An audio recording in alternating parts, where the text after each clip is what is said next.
যে ব্যাংক দখল হয়েছে মাননীয় স্পিকার, ইন্টারিম গভর্নমেন্টের সময় ব্যাংক দখল হয়েছে আওয়ামী লীগের সময়। আমরা আসুন সবাই সম্মিলিতভাবে বিদেশে পাচারকৃত এই সমস্ত অর্থ ফেরত আনার ব্যবস্থা করি। আজকে শুনে আরো খুশি হয়েছে মাননীয় স্পিকার যে বলে যে আমরা তো বিরোধী দল না। হ্যাঁ, আপনারা বিরোধী দল, আপনারা সরকারি দলে আসার জন্য কসরত করবেন, এটাই হচ্ছে নিয়ম, এটাই পার্লামেন্টের রীতি। তবে আমি জেনে আরো খুশি হয়েছি যে আপনারা শ্যাডো মিনিস্ট্রি করেছেন, ছায়া মন্ত্রিসভা।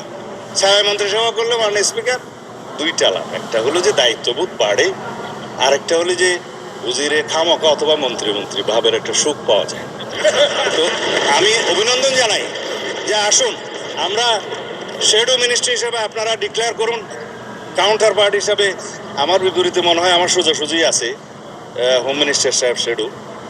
আমরা পরস্পর তথ্য বিনিময় করব, আমরা যোগাযোগ রাখবো, কথা বলবো। তবে না, আমি আপনাকে হোম মিনিস্টার খেতাব দেশের সুখী হওয়া দরকার। তো যাই, মাননীয় স্পিকার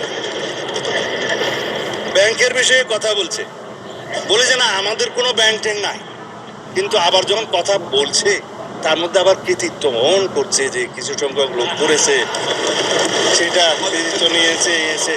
মানে স্পিকার ব্যাংক থাকা তো ভালো, অস্বীকার করার দরকার, তবে শুধুমাত্র দুষ্ট লোকেরা বলে যে কত পার্সেন্ট শেয়ার কার আছে এটা একটু খোলাসা করা দরকার। তাহলে পরে এই যে ব্যাংক দখল হয়েছে মাননীয় স্পিকার ইন্টারিম গভর্নমেন্টের সময়, ব্যাংক দখল হয়েছে আওয়ামী লীগের সময়। দখল হয়েছে, স্টাইলটা একটু ভিন্ন ছিল মাননীয় স্পিকার। কেউ সরকারি ইন্টারভার করে হোটেলে ডেকে নিয়ে এসে করেছে, আর কেউ সরাসরি নারাই তকবীর আল্লাহু আকবার বলে নেমেছে। স্টাইলটাই ছিল ভিন্ন, দখল হয়েছে মাননীয় স্পিকার। এখন আমি চাই না মাননীয় মন্ত্রী শেষ করেন।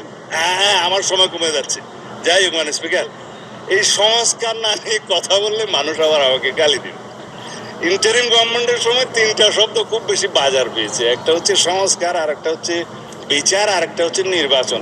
তবে নির্বাচনটা বলেছে যে সংস্কার এবং বিচার সমাপ্ত হওয়ার পরে যদি কোনো সময় হলেও হতে পারে, এইভাবে ছিল নির্বাচনের বিষয়টা।